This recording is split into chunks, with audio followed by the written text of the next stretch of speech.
ছাত্ৰ-ছাত্ৰীসকল আজি আমি ক্লাছ 7ৰ লেসন নম্বৰ 6 ধুনুছ গীটাৰ পাঠটি আলোচনা কৰিম। পাঠটিত তোমালোকে ধুনু নামৰ 10 বছৰীয়া ছোৱালীজনীৰ সপোনৰ বিষয়ে জানিবা। পিতৃহাৰা ধুনুক মাকে কেনেদৰে ডাঙৰ কৰিছিল, কেনেদৰে তাইৰ লগৰ ল'ৰাৰ লগত উমলিছিল, কেনেকৈ তাই গীটাৰ বজোৱাৰ সপোন দেখিছিল, এই সকলোবোৰ তোমালোকে পাঠটিত গম পাবা।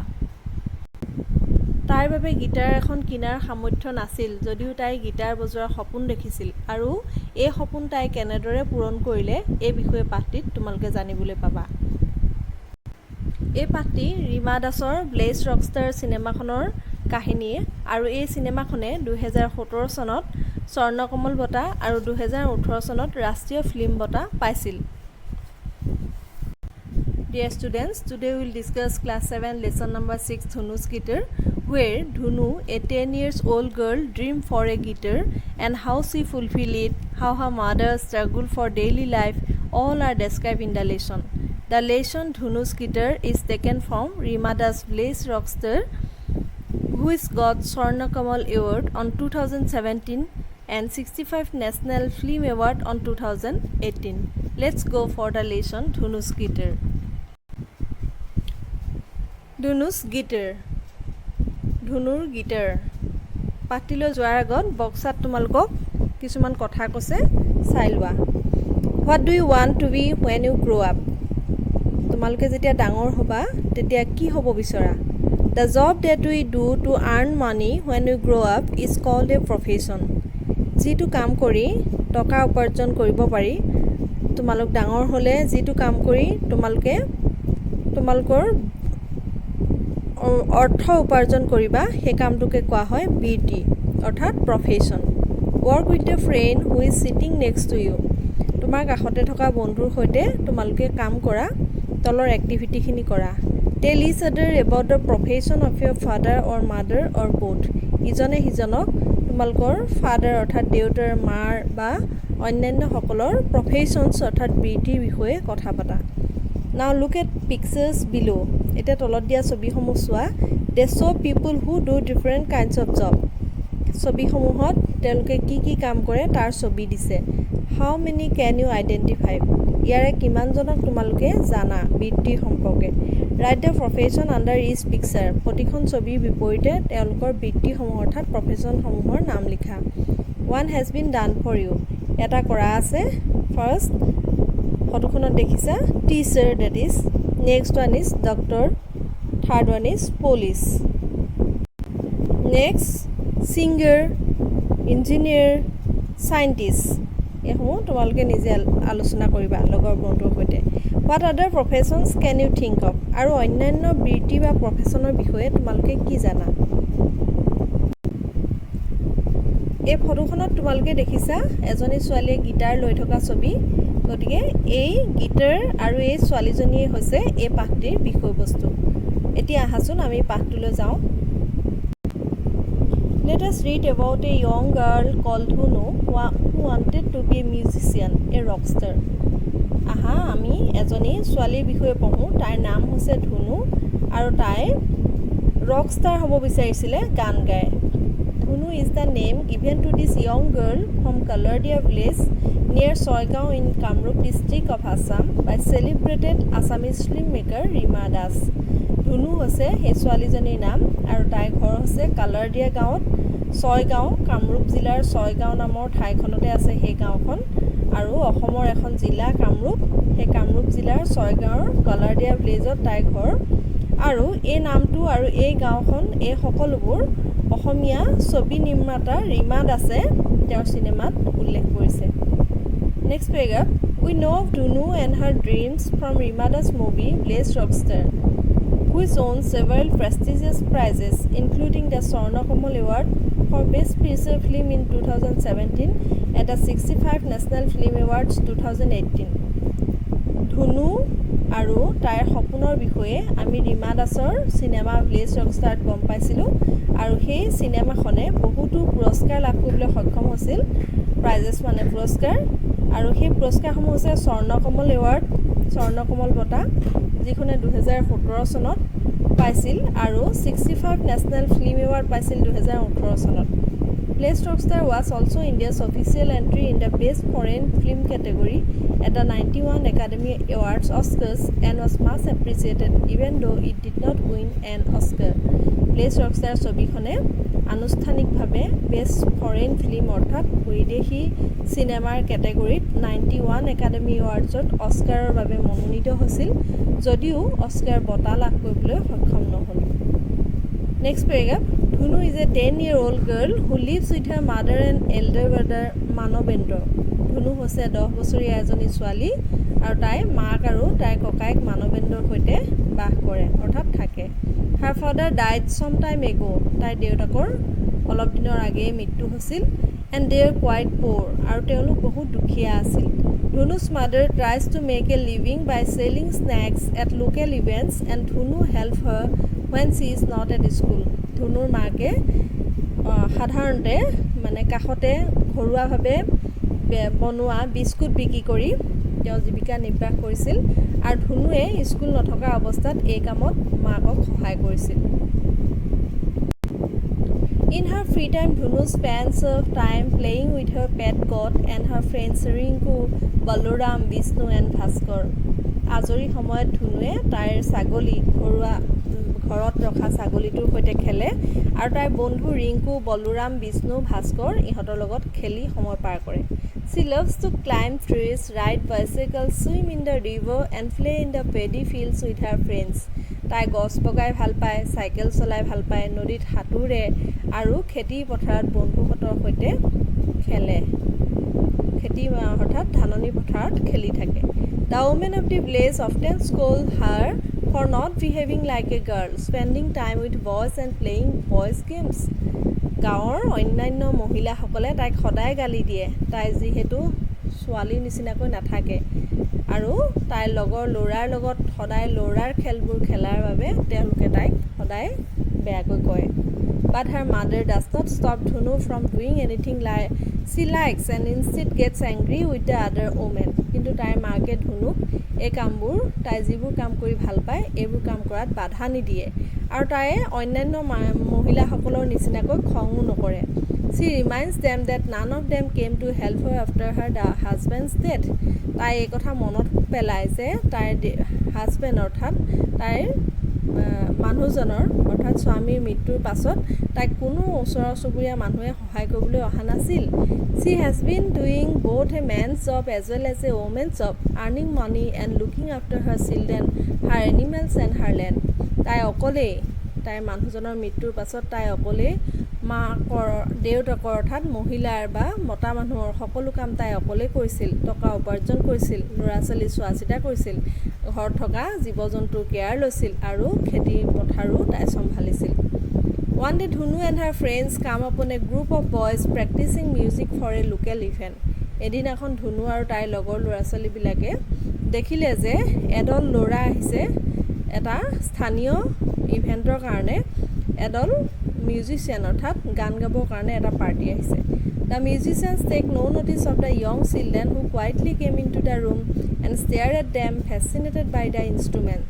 সেই মিউজিচিয়ানসকলে এই ল'ৰা ছোৱালীখিনিক দেখা নাছিল আৰু সিহঁতি তেতিয়া মনে মনে তেওঁলোকৰ ৰুমটোত সোমালে আৰু তেওঁলোকক চালে আৰু তেওঁলোকৰ যন্ত্ৰপাতিসমূহ চাই তেওঁলোক বহুত আকৰ্ষিত হ'ল।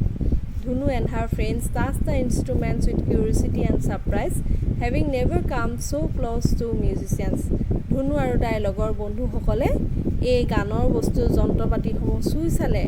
খুব কিউৰিচিটি মানে হৈছে অনুসন্ধিৎসুতাৰে আৰু ছাৰপ্ৰাইজ মানে আচৰিতভাৱে এই যন্ত্ৰসমূহ চালে অৰ্থাৎ গানৰ এই যিখিনি সঁজুলি বাদ্যযন্ত্ৰ এইখিনি তেওঁলোকে চুই চালে।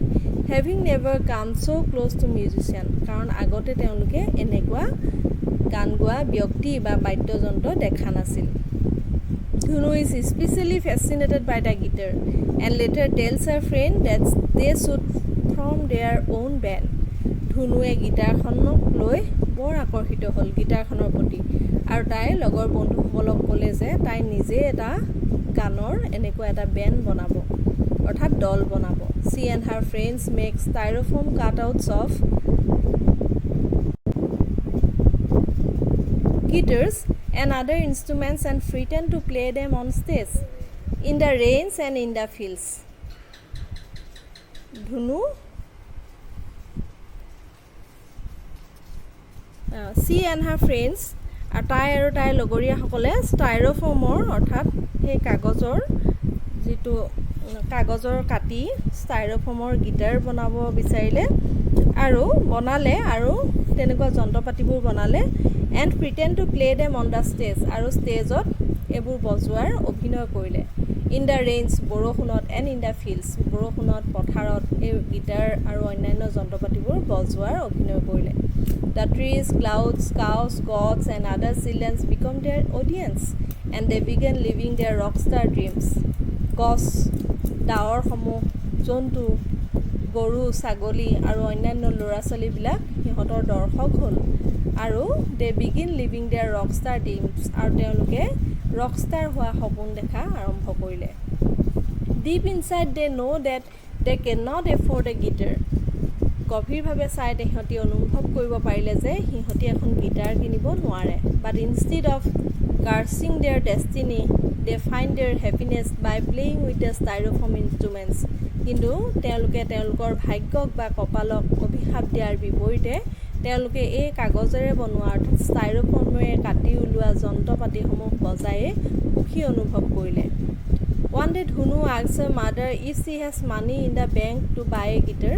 এদিন এখন ধুনুৱে মাকক সুধিলে যে এখন গিটাৰ কিনিবৰ কাৰণে বেংকত তেওঁৰ টকা আছেনে When her mother tells her that they would have to sell off Dhunu's god Munu to buy a guitar, Dhunu is shocked and does not mention it anymore. যেতিয়া মাকে ক'লে যে এই গিটাৰখন কিনিবৰ কাৰণে ধুনুৰ ছাগলীটো অৰ্থাৎ মুনুক বিক্ৰী কৰিলেহে হ'ব তেতিয়া ধুনুৱে বৰ চকড হ'ল ভয় খালেন আৰু আগলৈ এই গিটাৰৰ সম্পৰ্কে আৰু কোনো কথা নক'লে But she finds it impossible to give her up her dream of buying a real guitar and starts doing odd jobs around the village to earn and save money. কিন্তু তাই ইয়াৰ পৰিৱৰ্তে তাই এখন যে আসল গিটাৰ কিনিবলৈ তাই দেখা সপোনটোক তাই পৰিত্যাগ নকৰিলে আৰু তাই কি কৰিলে পইচা গোটোৱা আৰম্ভ কৰিলে গাঁৱত যিকোনো কাম কৰিবা যিকোনো ধৰণৰ সৰু সুৰা কামেৰে তাই টকা উপাৰ্জন কৰিব ধৰিলে আৰু পইচাখিনি সাঁচিবলৈ ধৰিলে The children's fun is cut short as the monsoon months began. বৰষুণৰ দিন অহাৰ লগে লগে ল'ৰা ছোৱালীসকলৰ এই আনন্দ এই সুখবিলাক চমু চাপি আহিল It starts raining very heavily. বহুত জোৰত বৰষুণ আহিবলৈ ধৰিলে and soon the village is flooded. আৰু গাঁওখন পানীৰে ভৰি পৰিল বানপানী হ'ল Houses come under water. Paddy fields are flooded. Animals die and the villagers can do nothing to save their valuable paddy. Their homes and the other little things they own.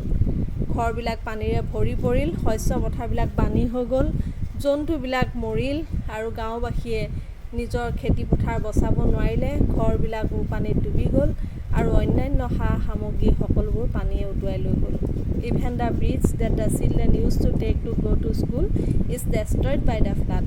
সেই দলংখন যিখন দলঙেৰে ল'ৰা ছোৱালীবিলাক স্কুললৈ যায় সেই দলংখনো বানপানীত ভাগি গ'ল Dhunu gets worried that the bamboo post in which she saves money for her guitar may be swept away by the flood. ধুনুৱে বৰ দুখ প্ৰকাশ কৰিলে যে যিটো তাই বাঁহৰ খুঁটাত পইচা সাঁচি ৰাখিছিল তোমালোকে জানা বাঁহৰ খুঁটাত খুঁটা উলিয়াই পইচা সাঁচে বহুতে তাইও সাঁচি ৰাখিছিল আৰু তাই গিটাৰ কিনিবৰ কাৰণে যিখিনি পইচা তেনেদৰে সাঁচিছিল সেইখিনি বানপানীয়ে লৈ যাব বুলি তাই মনতে বৰ দুখ পালে In the days following the floods, however, the guitar is forgotten. পাছৰ দিনসমূহত বানপানীৰ সেই সময়বিলাকত তাই গিটাৰৰ সেই কথাটো আৰু পাহৰিলে She patiently waits for the flood to recede. তাই বানপানী কমাৰ বাবে ধৈৰ্যৰে অপেক্ষা কৰিলে One evening, Dhunu and her friend Bhaskar go on a boat ride. এদিনাখন আবেলি ধুনু আৰু তাইৰ বন্ধু ভাস্কৰে নাও চলাই গৈ আছিল She quietly tells him that if the embankment had been there a few years ago, her father would not have died. তাই তেওঁক ক'লে যে যদিহে বানপানী অহাৰ আগতেই অলপ দিন কেইবা বছৰমানৰ আগতেই যদি মাথাউৰি বান্ধিলেহেঁতেন তাইৰ দেউতাক নমৰিলেহেঁতেন She fears that if the embankment gives way, the whole village will drown. তাই ভয় খাইছিল যে যদিহে মথাউৰিটো ভাঙি লৈ যায় গোটেই গাঁওখন ডুবিব One day after the floods have finally gone, Dhunu's mother spots her sleeping with the styrofoam guitar. এদিনাখন যেতিয়া বানপানী সম্পূৰ্ণৰূপে আদায় হ'ল ধুনুৰ মাকে তাইক দেখিলে যে তাই ষ্টাইৰোফোম সেই কাটি উলিওৱা কাগজেৰে কাটি উলিওৱা গিটাৰখনৰ লগত তাই শুই আছিল। Seeing this, she realized how much Dhunu still longs for a guitar. এই ছবিটো দেখি তাইক এনেদৰে গিটাৰৰ সৈতে দেখি তেওঁ অনুভৱ কৰিলে যে ধুনুৱে কিমান আগ্ৰহেৰে গিটাৰ এখনৰ কথা ভাবিছিল। She wants to fulfill her daughter's dream. তাই জীয়েকৰ এই সপোন পূৰাব বিচাৰিলে and secretly visit a music shop to ask about a cheap guitar. আৰু মনে মনে গৈ এই গানৰ বাদ্যযন্ত্ৰ বিক্ৰী কৰা দোকান এখনলৈ গ'ল আৰু এখন সস্তীয়া গিটাৰৰ কথা সুধিলে। But there she realized that buying a guitar is still outside her reach. কিন্তু তাই তাত গৈ অনুভৱ কৰিলে যে এখন গিটাৰ কিনাটো কেনেদৰে তাইৰ বাহিৰত, তাইৰ সপোনৰো বাহিৰত, অৰ্থাৎ তাই গিটাৰ কিনাৰ সামৰ্থ্য নাই। Will Dhunu's mother sell the goat and manage to buy the guitar? Or will Dhunu's dreams of having a real guitar always remain a dream? ধুনুৰ মাকে তাইৰ ছাগলীটো বিক্ৰী কৰি তাইক গিটাৰ এখন কিনি দিলেনে, বা ধুনুৱে তাইৰ এখন গিটাৰ তাই পোৱাটো এই সপোনটো তাই বাদ দিলেনে? ধুনু and her friends are torn between the magic of dreams and the harshness of reality. ধুনু আৰু তাইৰ বন্ধুসকলে এই সপোনৰ মাজতেই থাকিল আৰু এই বাস্তৱতাৰ মাজতেই ডুলি থাকিল। But Dhunu believes that, কিন্তু ধুনুৱে বিশ্বাস কৰিলে যে if you really want something and work towards it, you can achieve it. যদিহে তুমি সঁচাকৈ সপোন দেখা আৰু সেইমতে কাম কৰা, তুমি এইটো পাবলৈ সক্ষম হ'বা। Her eyes are bright with the hope that someday she will play a guitar. তাইৰ চকুকেইটা উজ্জ্বল হৈ থাকিল আশাৰে যে এদিন এখন তাই গিটাৰ, সঁচি এখন গিটাৰ বজাব আৰু এখন গিটাৰ তাই কিনিব। ছাত্ৰ ছাত্ৰীসকল, ধুনু আৰু তাইৰ সপোনৰ বিষয়ে এই ধুনুচ গিটাৰ পাঠটিত তোমালোকে পঢ়িবলৈ পালা। আশা কৰোঁ পাঠটিয়ে তোমালোকক অনুপ্ৰাণিত কৰিব। আমি নেক্সট ভিডিঅ'ত এই পাঠটিৰ প্ৰশ্ন উত্তৰসমূহ আলোচনা কৰিম। Students, hope you are enjoyed the lesson and inspired to dream for future. Thank you for today. In my next video, I will discuss the question answers of the lesson. Thank you and have a nice day.